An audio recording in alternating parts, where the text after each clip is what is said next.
Hey there, I'm Keenyn, and this is the Clear English Corner.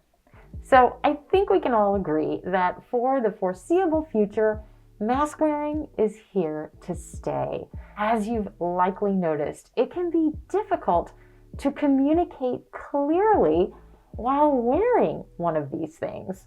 So in this lesson, I am going to share 5 tips for how to communicate clearly and effectively while wearing a mask. Tip number 1, slow down.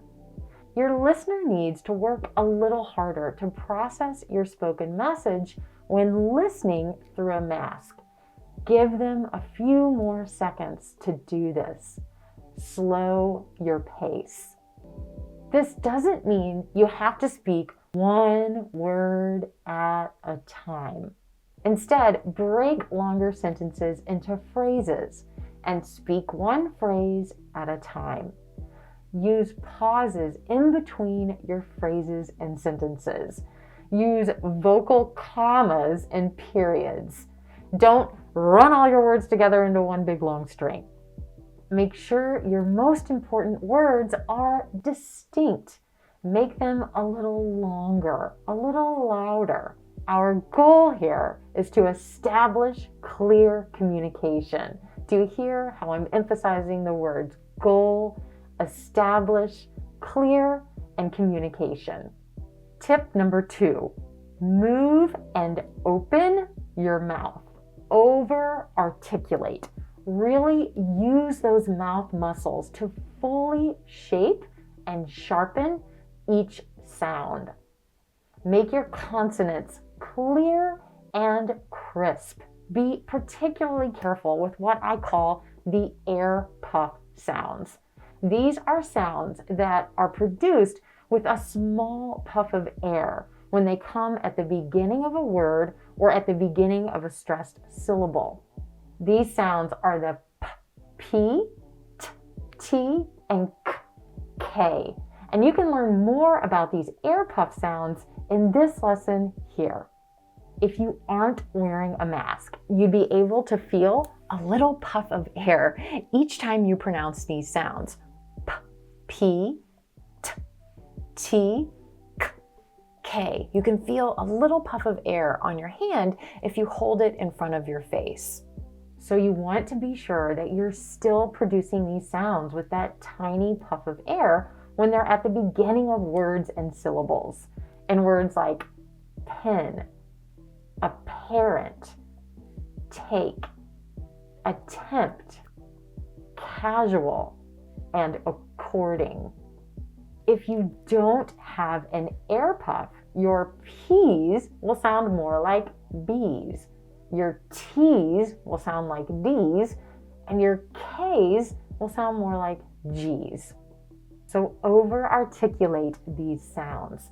Also, move that mouth. Relax the jaw and let the mouth open to release full and resonant vowel sounds. Tip number 3, project your voice. A lot of times, especially if we're feeling nervous, and definitely with a mask on, we tend to keep our voice very close to our face.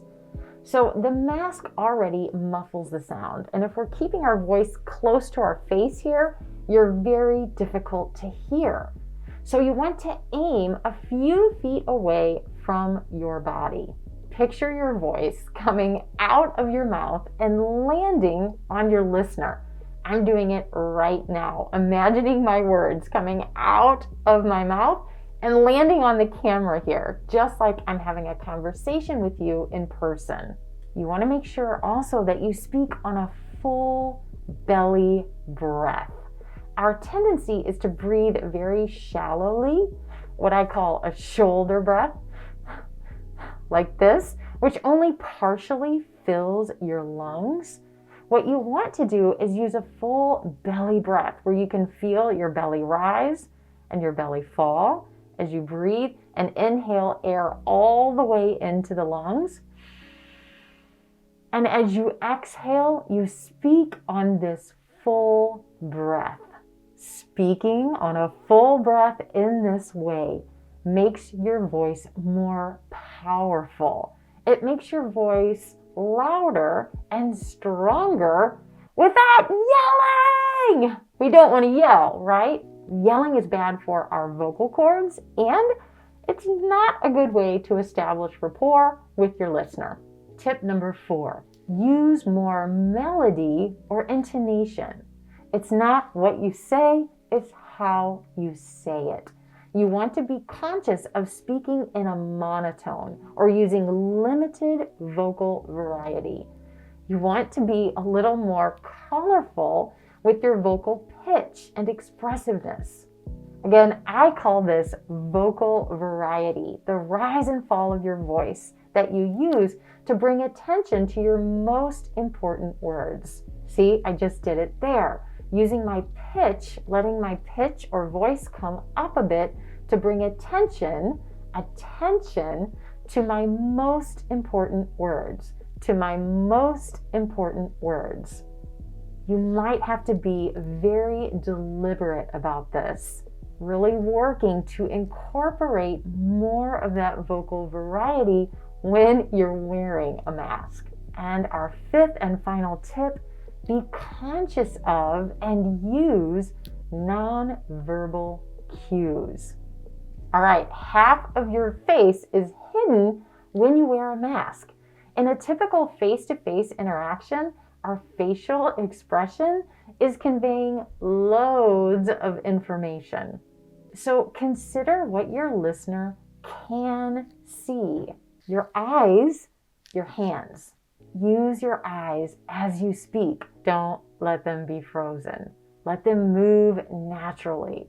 Your eyes can communicate so very much. Just watch mine in this lesson. Can you tell I'm smiling underneath this mask? I bet you can read it in my eyes. So again, don't let your eyes and eyebrows be frozen. You can also slightly enhance your hand gestures. Now, don't go crazy here, all over the place. We want to keep our gestures between our neck and midline here. And you can use your hand gestures to complement your words or emphasize a point. So there you have it. 5 tips for communicating more clearly and effectively with a mask. First, slow down. Second, move and open your mouth. Third, project your voice. Fourth, use more vocal variation. And finally, be conscious of your nonverbals with your eyes and your hands. This is a challenge we're all facing together. Remember, if you struggle to understand what someone is saying to you, ask him or her to repeat it. A simple way to do this is just to say, "I'm sorry, could you say that again? I'm sorry, could you say that again?" We all have to be patient with each other so we can communicate effectively during these unusual times. I hope you enjoyed the lesson and found it helpful. If you did, please be sure to share with friends. And come on over to the Clear English Corner website for tons more free pronunciation lessons and practice resources. As always, thanks so much for tuning in, and I'll see you next time.